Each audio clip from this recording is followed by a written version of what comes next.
What's up, family?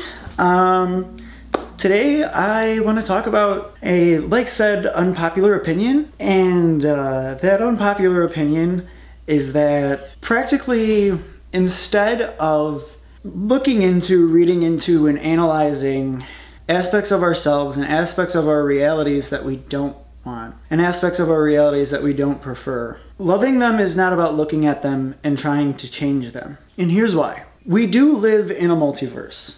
Different versions of you actually physically exist in universes parallel to this one. These universes are actually connected. They are not physically separate. They are connected by streams or strands or branches of consciousness that are imperceivable to our eyes. And through these branches, all of these multiple times, this multiverse of time-space realities, this infinite amount of potential realities are always communicating with one another. Your experience of yourself is communicating with all other different potential versions of you at every single moment of every single day. In other words, versions of you that either are currently resonating within you, perceptions of you, beliefs that you have about yourself, and the effects that they have on your reality from now in the past have always and will always exist in this multiverse somewhere. What you're doing by continually giving those attention and trying to either A, face them and accept them as some sort of inherent reality, creating a belief about who you are based upon this time-space experience of yourself that you've had, or trying to fix and to change it. When in reality, you cannot change that part of yourself. You can only become a different version of yourself. You let go of that version of yourself and everything it has created, and every thought form that it's created, every belief that it's created about you. Because all of these versions of ourselves, they have beliefs, these conceptual frameworks that we have. For instance, I experienced this, so therefore this will always be a part of me, or I have acted or consistently have acted in this way, or I have consistently believed things to be this way and things have always been this way, so therefore they will always be that way. These are all conceptual frameworks about ourselves and about reality that we have. And usually the beliefs that we have about ourselves become reflected by the way that we experience reality, and we don't actually experience reality in that way. We don't allow reality to be as it is, neither ourselves, because we are projecting this perception that we have of ourselves onto reality, rather than experiencing ourselves as we truly are in the present moment, and allowing that to let us experience reality in its fullness, rather than just these mind projections from this conceptual framework of who we are. So practically what I'm saying is that yes, after you make consciousness of this lower self, this limited self, this self that is trying to get out of where it's at and doesn't think that it's enough to experience what it is that it wants, continually remove your attention from that version of yourself. That is what it really means to love yourself, and to love the versions of yourself that you don't like, to let them go and become the versions of yourself that you would like to be. And the reason why a lot of people don't think that letting go actually works, and it feels like a lot of times, and I've experienced this myself, a lot of times it feels like it's ignorant to let go. But the only reason it feels that way is because we've practiced a certain belief about ourselves and therefore about reality as a whole for so long that we are convinced that reality is that way. And I literally mean in the actual chemical makeup of your brain, you have aligned your neural pathways in alignment with this belief, meaning that your brain is constantly responding to anything that relates to that belief by reducing your brain chemicals. So that's why it feels like it doesn't work to let go of that limited perception of yourself, that time-space-based version of yourself, or this personality that you think is you based upon the either physical traits that you have or the ways that you've acted now or in the past. It doesn't feel like authentic to let go of that at first because you have practiced being that person, that version of you, because you're always going to be you, no matter what. No matter how much you expand, you're always going to be you, and that's the cool thing. But you don't have to be the version of yourself that you always have been. And you don't have to be the version of yourself that you think you have to be based upon that. And your reality does not have to go in the same direction, timeline-wise, that that version of you believes itself to be. You don't have to participate in that version of you. You don't have to keep calling from that parallel universe that you don't like into this reality. Let that reality be as it is. Let that version of you be as it is. That's how you really love it, is to let it go. And again, it at first does feel very, very hard to genuinely let go. To not listen to the thoughts that aren't serving you. To not listen to the things that are making you want to dig in, figure something out, and fix it. It's really hard at first, but it is worth it in the long run. What happens is that instead of experiencing what you think reality should feel like and trying to constantly make amends for something in your head, what you're doing is you're allowing yourself to experience reality as it is. Experience yourself as it is and tune into that part of you that naturally wants the best for itself and everyone else that it experiences. Naturally. It's something that is always there. That is your unconditional aspect, your infinite aspect. It is always there. The awareness of all potential realities that you could experience is there. Your pure consciousness is always there in the moment. It's natural to you. It's easy to you. Anything that feels urgent, that feels necessary, that feels like you need to get this done or you need to figure this out, that is all voices of the lower mind.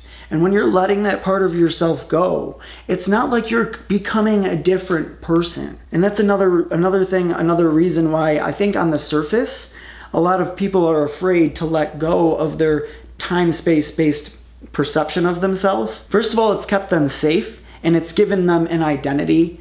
And they think that by letting go of the conceptual self that they're gonna lose that personality. If they, like they like it, or if people have responded well to it, you're not gonna lose your personality. It's just that you're not going to respond to realities in the same way that you always have. And you're not gonna always feel this sense of urgency, but you're still gonna be yourself.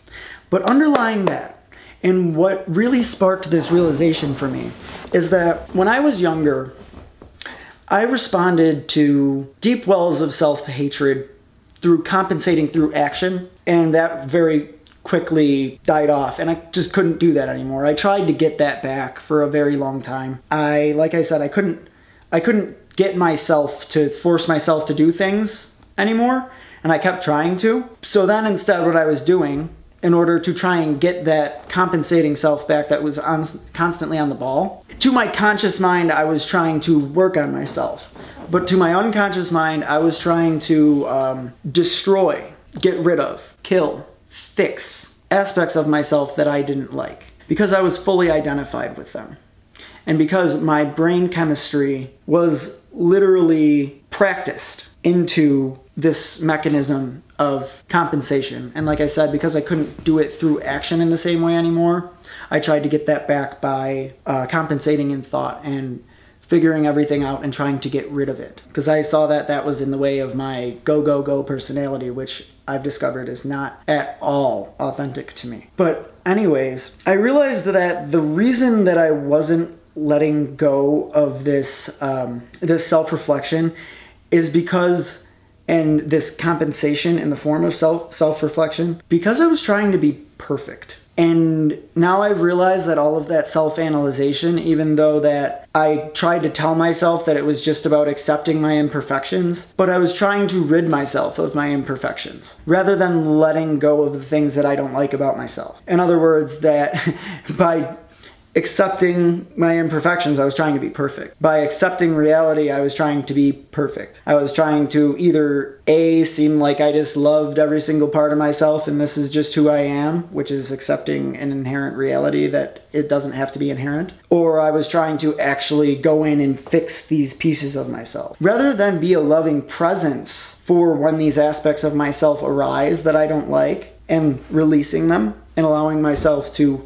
be naturally just who I am and respond to things from a place of presence and from a place of appreciation. Yeah, like I was trying to push these things away. And at that point, because I was so identified with trying to be perfect to compensate for deep, deep pain and traumas that I had experienced. In order to compensate for those, I was trying to be perfect. And I didn't realize that in accepting my imperfections and trying to figure them out and fix them was also a form of me trying to be perfect. Because I just didn't want to let go of that part of myself. It was hard because it seemed like that's just who I am. I either A, have to fix it or just accept it as it is. And that's not true. What I was doing was I was keeping that version. I kept pulling that version of me into this reality when I knew that that's not what I wanted. Until I finally, very recently, decided that like this is not really who I want to be. I don't want to be a go, go, go person. I don't want to be a type A. And nor do I want to be this person that figures everything out and tries to fix myself. I just want to let go of the things that I do not like, appreciate them for the expansion that they've caused, for the inspirations that they've birthed within me, of course, and then naturally flow to the things that I like. And for a while, that took the form of me doing nothing. And recently, I started feeling a little bit more in touch with myself. And I'm doing things, but I'm doing them in a natural flow. I'm not doing things because I think I should anymore. And I'm not, trying to figure out what it is when I'm feeling down anymore. I just recognize that it's a manifestation of my lower self. I don't listen to those thoughts anymore. There's no need to listen to those thoughts. There's no need to continually face something that you've already faced. That's self-abuse, ultimately, to continue facing it rather than releasing it. I know that letting go can feel like pushing it away at first. And that may be what you're doing at first. It's gonna come back. You can't push it away. But pushing it away and letting it go are two very different emotional experiences. And I have experienced both. Pushing these versions of yourself away is, I don't like this, I need to be different, I need to fix myself, I need to transform, I need to ignore this and become that. It's an urgent thing. Letting go feels like you've served your purpose. Thank you for allowing me to realize a version of me that I like much better and that feels much better to me and that interacts with the reality in a much more engaged and real way, and in a way where it's not so complex, in a way where it's not so necessary to analyze, figure out, and pick apart, in a way where I can purely experience it the way that my body experiences it and the way that my mind experiences it. Processing things is not really about, in my opinion, figuring them out, why they are there and where they come from. It's being able to let those things go, not pushing them away. It's a tough, hard emotion. I did that. I know what it feels like. And it did work out for me for about 4 months. And then shit hit me back in the face. And then I realized that I can't push it away. I can't push it away. I understand that. I tried that. And like I said, it worked for a little bit. But it slapped me back in the face when I pushed it away. The issue was not that I needed to push it away. Not that I needed to fix it. And not that I needed to accept it as who I am inherently. It's just that I needed to love it as it is. I had to appreciate that contrast to who I really am for it showing me who I really am, and then let it go. And that's what I've done over the course of these past few months, is been able to really love it for the expansion that it has caused and move on from it. Let it go. Let it be in the past. I realized that, yeah, I scared myself a little bit by convincing myself that I let go of those versions of myself. but I pushed them away with conditional love for myself. I convinced myself that I was all of these conditions. I was righteous in my relationships. I was following the AIDS denialist theory and convinced myself I was right about that. I loved myself based upon all those conditions. Those conditions were the mechanisms by which I pushed those versions of myself away. And again, they came and slapped me back in the face about a little more than a year later, when I got diagnosed with HIV. It smacked me straight in the face. And at first, this put me in an insane cycle of either figuring out if I have to just accept this version of myself as an inherent reality, also trying to fix it, trying to figure it out and get rid of it. And it wasn't until the past couple of months, but really the past couple of days where I really made consciousness of this, that it wasn't about doing either of those things. In fact, that's what led me to all of that conditional love in the first place. I had to look at those things, those versions of myself, and love them unconditionally. And I even had to love not only the aspects of myself that I hated, I had to love the aspect of myself that was doing the hating. Do you understand that separation? You not only have, in order to let go of this time-space conceptual self that I'm talking about, in order to truly let it go, you have to not only love the parts of you that you hate, you have to love the part of you that hates in general. That is the real hard thing for a lot of people to do, is to accept that they no longer have to hate themselves. They no longer have to abuse themselves by trying to either figure something out, or addictions, or beating themselves up, or even just believing that that's who you are if you don't like it. You just have to love it as it is, because it's causing so much beauty and expansion for you. And you have to love that part of you that hates yourself. Not just the parts of you that you hate. Love the part of you that is hating and release it. It's not necessary. It's not healthy. It's not good for you. But it is teaching you unconditional love. And that is something to appreciate. And if you do that, then you'll be able to release the part of you that hates yourself, other people, reality, whatever. And I think that, to me, that shows real strength, is the ability to let go. And the ability to love something as it is without needing to either fix it, push it away, or didn't exist, because it doesn't have to exist, but you're continuing to make it exist by giving it attention. But yeah, you don't have to accept it as it is. You don't have to push it away, and you don't have to fix it. You do, however, if you want to be happy, and if you do want to expand. You do have to love it as it is for the expansion that it's caused, period. So you can tune in to communicate with those versions, those parallel universe versions of you that you really do want to experience, and that are really a reflection of your authentic understanding of who you are, and your authentic inspiration from your consciousness aspect, from your infinite aspect.